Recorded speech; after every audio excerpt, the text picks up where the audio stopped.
So, hello guys. So, ito na nga yung reason kung bakit natanggal ako sa para sa minauntong mama. Ito na yung reason kung bakit ako na-cancel sa pagiging laude. So, yung mula first year hanggang fourth year is dance lister ako.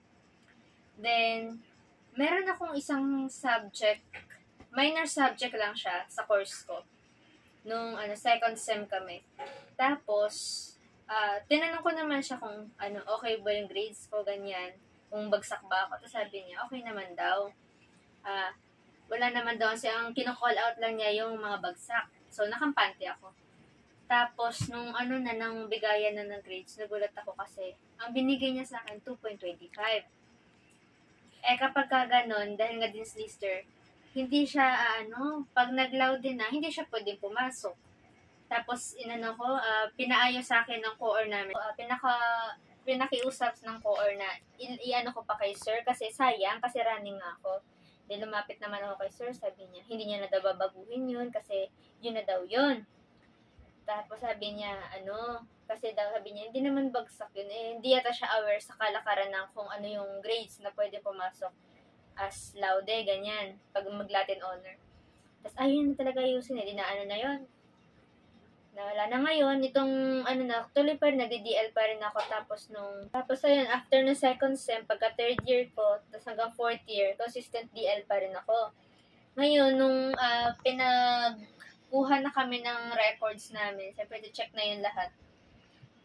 Yung dun sa slip, para dun sa mga for graduating, nakalagay kasi sa akin. Una kasi kulang ko Form 137, yun yung asikasuhin.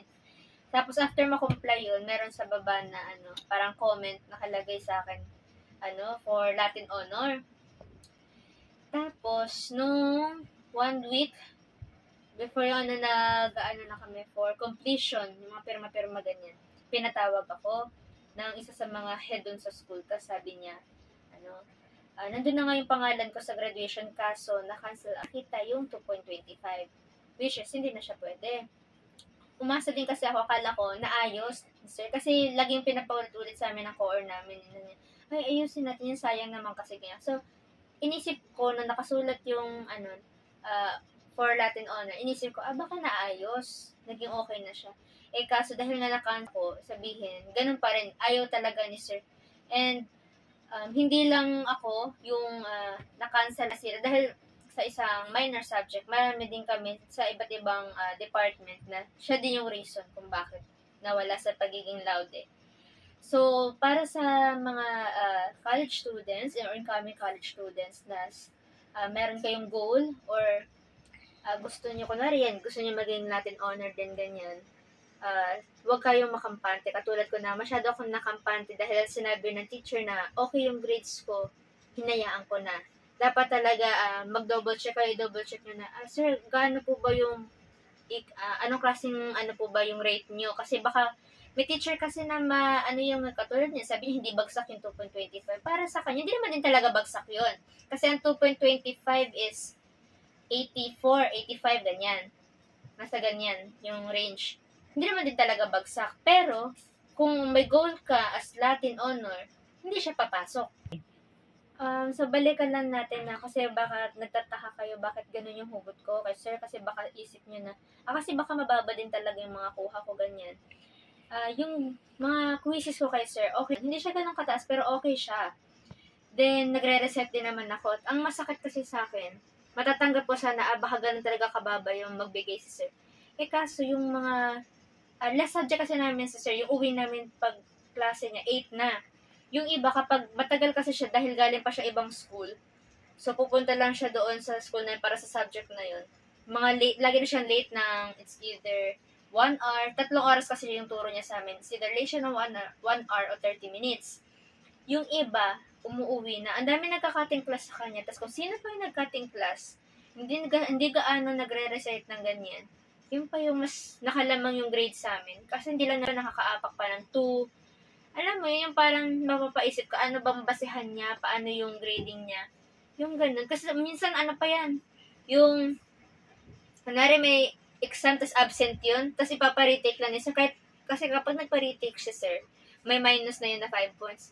Pero, imaginein mo, sila pa yung alam mo yun, yung grades na umangat pa, yung pasok talaga, yung 2, ganun.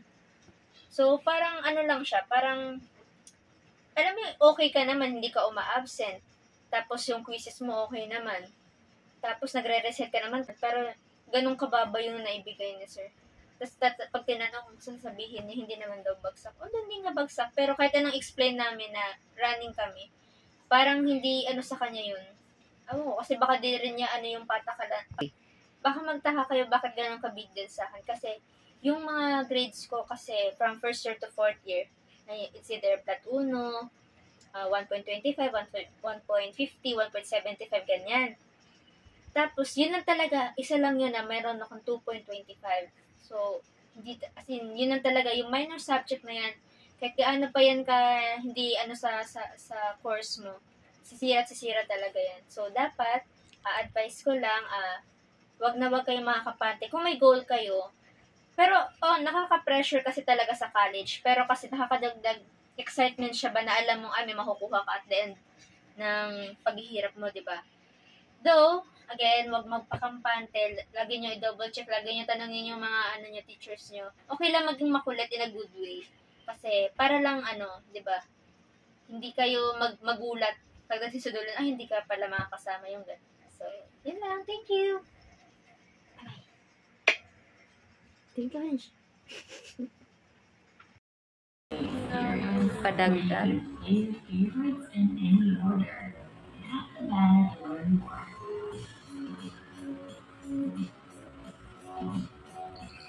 Ganyan mo na lang, tulog mo na lang yung ngiti mo. Ganyan ngiti mo.